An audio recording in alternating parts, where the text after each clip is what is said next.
भाव क्या है। देखिए, भगवती तारा का ध्यान अपने कर्मों या लक्ष्य के अनुसार किया जाता है।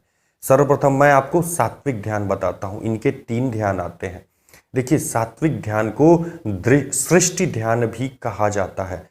सात्विक ध्यान मैं डिस्क्रिप्शन में भी संस्कृत वर्णन उनको दे दूंगा। संस्कृत में जो रूपांतरण है वो संस्कृत का मैं डिस्क्रिप्शन में भी दे दूंगा। कोशिश करूंगा कि डिस्प्ले पे भी आपको शो कर दूं।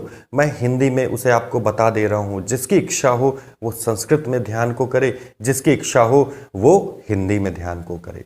देखिए, माँ तारा का जो सात्विक ध्यान है उसमें क्या है।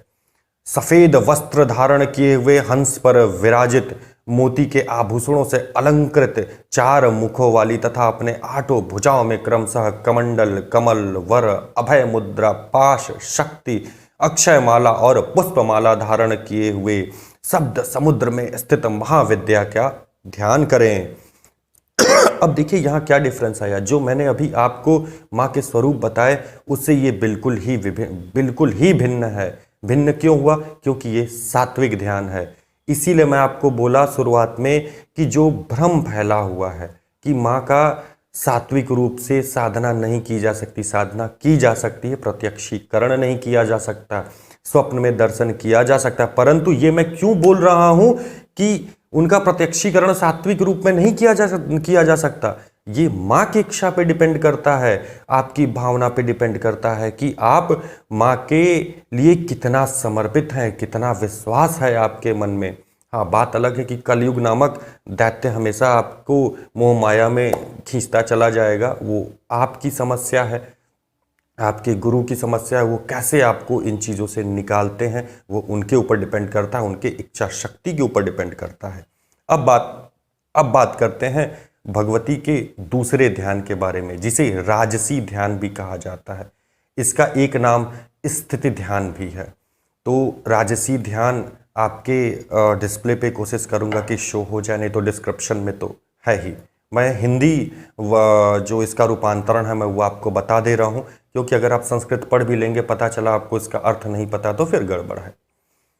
देखिए, रक्त वर्ण के वस्त्र धारण किए हुए, रक्त वर्ण के सिंहासन पर विराजित, सुवर्ण से बने आभूषणों से सुशोभित एवं एक मुख वाली अपनी 4 भुजाओं में अक्षय माला, पान पात्र, अभय एवं वर मुद्रा धारण किए हुए श्वेत द्वीप निवासिनी भगवती का ध्यान करें।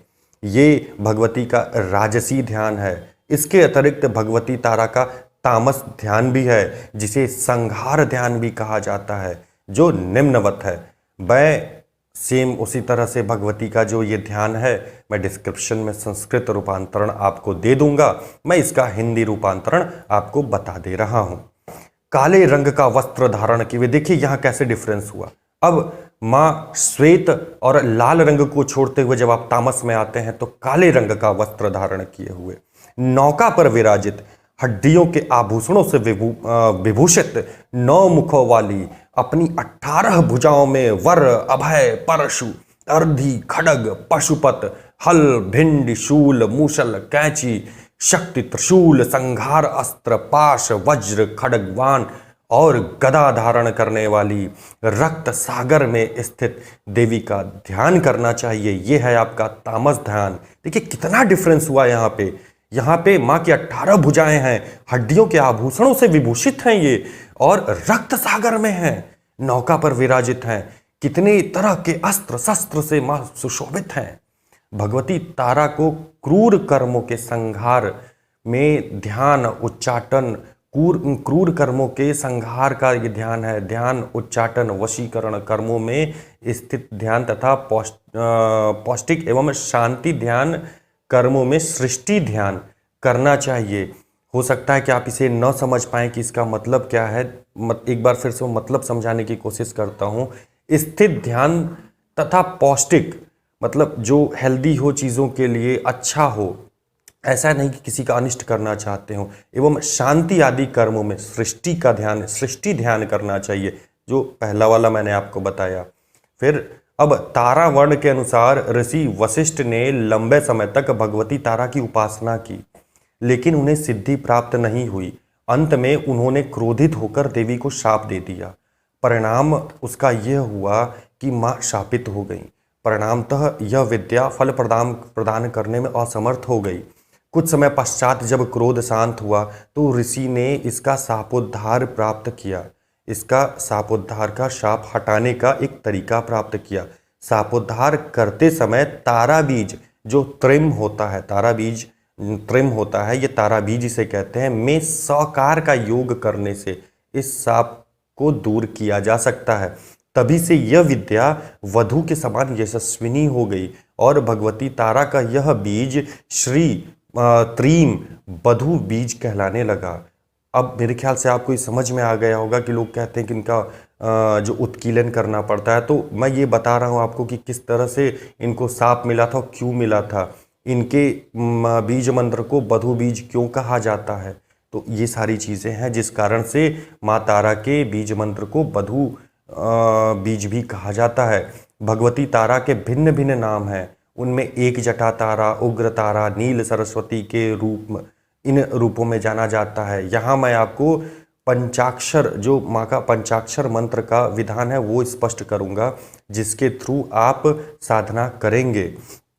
अब विनियोग देखिए आपके डिस्प्ले पे दिख जाएगा। विनियोग है ओम अस्रसी तारा मंत्र से अक्षोभ्य ऋषि वृहति छंदः तारा देवता ह्रीं बीजम और ह्रीं बीज हुम शक्ति आत्मन। इस तरह से आप इसको पढ़िए, इसको बेसिकली आप नोट कर लीजिए और साधना में बैठने से पहले कम से कम 10 बार 15 बार इसे आपको पढ़ना चाहिए, ताकि आपकी जो जीभ इसको ठीक से उच्चारण, जिह्वा ठीक से उच्चारण न कर पावे तो ये प्रॉब्लम आपकी दूर हो जाए। इसमें शुद्धि का विशेष ध्यान है।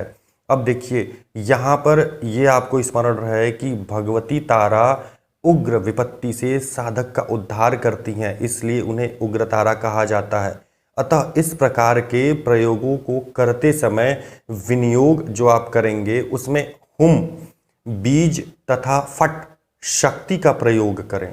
जो हुम दिया हुआ है, हुम वहाँ बीज तथा फट जो है शक्ति के लिए प्रयोग किया जाएगा। उस समय ही ह्रीं बीज और हुम शक्ति का प्रयोग नहीं करना चाहिए। इससे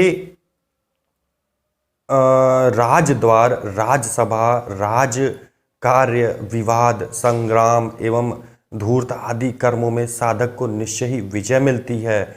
जो मैंने आपको बताया कि हुम बीज तथा फट शक्ति का प्रयोग करें, उस समय ह्रीं बीज हुम शक्ति का प्रयोग नहीं करना चाहिए, जो कि आपके विनियोग में लिखा गया है। तो सब कुछ डिपेंड कर रहा है कि आपका कर्म कैसा है। अब देखिए ऋषि आदि न्यास आपको करना पड़ेगा।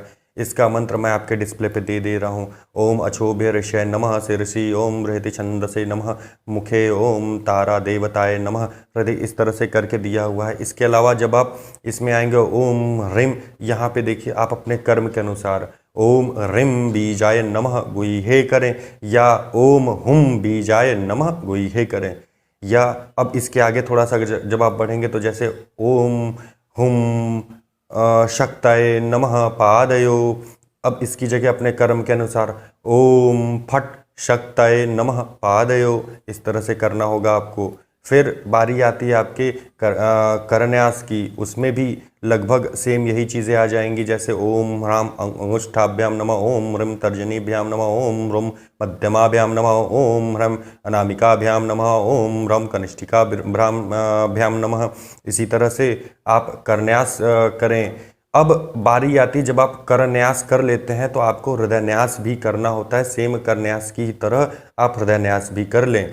अब देखिए माँ तारा का पंचाक्षरी मंत्र है जो मैं आपको दे तो रहा हूँ, लेकिन ये जान लीजिए कि अगर आप स्वयं से भी इसे करना चाहेंगे तो ये फलित नहीं होगा।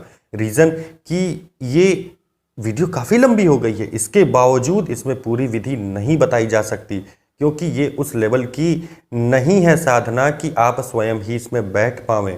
आपको किसी न किसी गुरु की आवश्यकता पड़ेगी। इसमें बहुत सारे कर्म होते हैं। आपको क्या लगता है कि आप बस किसी से पूछे, कहीं से साधना प्राप्त की और बैठ गए? माँ तारा की साधना में नहीं, इस साधना के पहले भी आपको कई साधनाएं करवाई जाएंगी। दूसरी चीज़, ये कतई मत आप भरोसा करिएगा कि आप एक बार में सफल हो जाएंगे। अगर ऐसा आपने आपसे किसी ने कहा है, गुरु कोई गुरु आपके कह रहे हैं तो वो कहना नहीं चाहिए, फिर भी वो गुरु गुरु नहीं हो सकते। गुरु का काम होता है रास्ता दिखाना।